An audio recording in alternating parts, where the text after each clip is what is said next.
Who were the IRA? IRA stands for the Irish Republican Army and is the name used by several different groups who wish to bring Northern Ireland, which is currently controlled by the United Kingdom, and unify it with the rest of Ireland, although at various times they opposed both the Irish state to the south and the current British state. You can trace their existence back to 1916, when Irish Republicans wishing to make Ireland independent took over various parts of the country in the Easter Rising. However, they were soon quelled. In 1917, the IRA was formed from the remnants of those who had fought in the Easter Rising, as well as new volunteers and British Army soldiers returning from the First World War, thus creating the IRA. In 1919, when the Anglo-Irish War against the British started, they made up the backbone of the Irish forces and were seen as the national army of the new Irish Republic. In 1922, the British agreed to recognise the Irish Free State based on a treaty signed the year earlier, which would make all of Ireland, apart from the northern 6 counties, a new Irish Republic.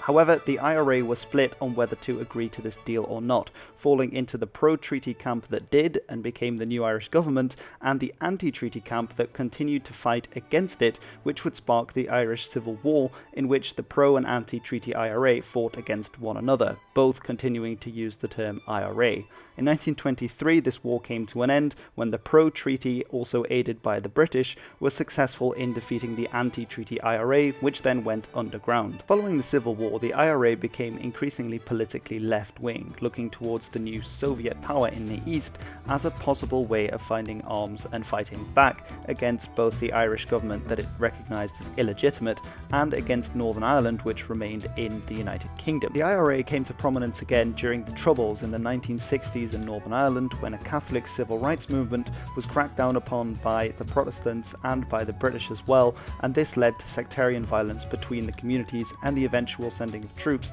by the British. The Catholics, as largely being Republican, were on the same side as the IRA, and the IRA increasingly became seen as the only force capable of protecting the Catholic community when relationship with the British Army soured. In 1969, however, the old political divide within the IRA came to the fore, and it split in two. The official IRA being the IRA with a dash of Marxism, the other side of the IRA being the provisional IRA, often shortened to the Provos, who were less enamored with the idea of a radical left-wing Marxist IRA, as well as the idea that they would actually sit in the seats won in political elections in both the Republic of Ireland and in Northern Ireland, which was being proposed by the official IRA. And although initially they were the smaller of the parties, by 1972, when they went on the offensive, they became the larger of the IRA. The provisional IRA, unlike the official IRA that went into politics, wanted a more militaristic approach, using attacks against British and Northern Irish police and soldiers, as well as increasingly bombings, kidnappings, and attacks against Protestants in general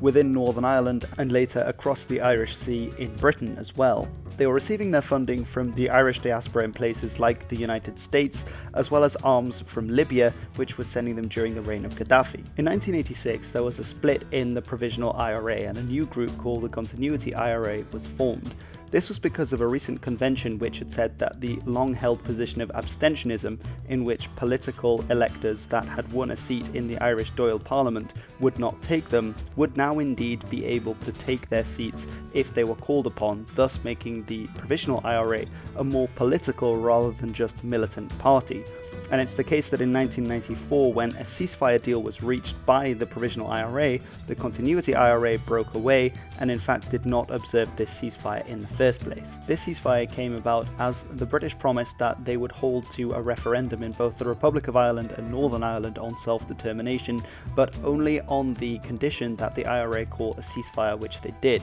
Although this broke down by 1996 because of talks about disarmament that the IRA couldn't agree to, and so a new wave of bombings hit especially England, as well as the military barracks in Germany and several in Northern Ireland. However, by 1997, progress was being made towards the Good Friday Agreement, which would bring a more lasting peace and would stop with the violence of the IRA. However, the Continuity IRA would indeed continue, as well as a new group forming called the Real IRA that both promised to carry on with their attacks. Although the members of the older IRA like Gerry Adams and Martin McGuinness became part of the political process with the party of Sinn Féin, which meant that the IRA was far less powerful than it had been. And by 2005, they had indeed given up pretty much all the weapons that the provisional IRA had used were being handed over and disarmed, although there were still several groups active, as in 2012 a new group was announced called the New IRA, which was a melding of many different Republican parties together, although as of yet the violence has not seen anywhere near the level that it had